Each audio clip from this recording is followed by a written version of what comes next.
តែដល់ពេលមិនដែលឆ្ងល់អត់នៅកន្លែងធ្វើការមួយអ្នកខ្លះគាត់ធ្វើការតាម1ឆ្នាំទៅ2ឆ្នាំឬមួយក៏ទៅ3ឆ្នាំអីគាត់ឡើងទៅដល់ supervisor ឬមួយក៏ manager ប៉ុន្តែអ្នកខ្លះទៀតគាត់ជាប់គាំងនៅតាមរណែងដដែល position ដដែលហើយអត់ទៅណាសោះតាមមកពីបញ្ហាអីទៅចឹងតែខ្ញុំដឹងហ្នឹងគឺ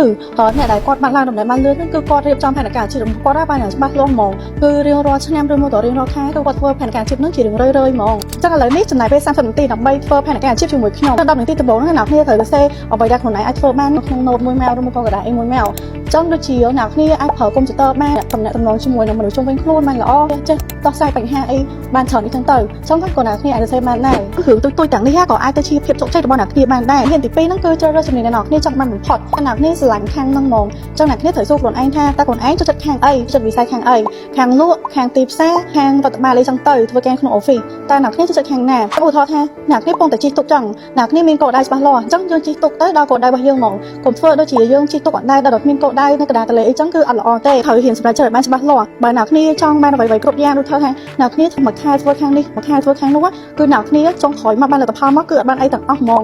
បានតែការខាតពេលឬមួយក៏អស់កម្លាំងអីជាដើមចឹងទៅអញ្ចឹងទី3សង់ស្ពានទៅដល់ភាពជោគជ័យហើយអ្នកគ្នាត្រូវរៀបចំជំហានឬមួយក៏ផែនការឡើងភ្នំមួយហ្នឹងហើយអ្នកគ្នាកុំរំពឹងថាអ្នកគ្នាឡើងដល់ភ្នំកំពូលហ្នឹងត្រឹមតែមួយយប់គឺអត់ទេគឺត្រូវតែមាន step by step មានជំហានគេនីមួយៗទៅបាទយើងអាចឡើងដល់កំពូលបានអញ្ចឹងមានន័យថាអ្នកគ្នារៀនពីការធ្វើការបែបជាបុគ្គលិកធម្មតារហូតទៅយកចេះកន្លឹះឬមួយក៏ចេះផែនការរបៀបគ្រប់គ្រងការធ្វើដូចជាមេគេធ្វើ manager ឬមួយក៏ supervisor ហ្នឹងគេតល់ការជំនាញអ្វីខ្លះឬមួយក៏គេត្រូវការបទពិសោធន៍អីគេខ្លះចាប់ដើមអ្វីដែលពីចំណុចដែលយើងអាចចាប់ដើមបានហ្នឹងគឺចាប់ដើមទៅ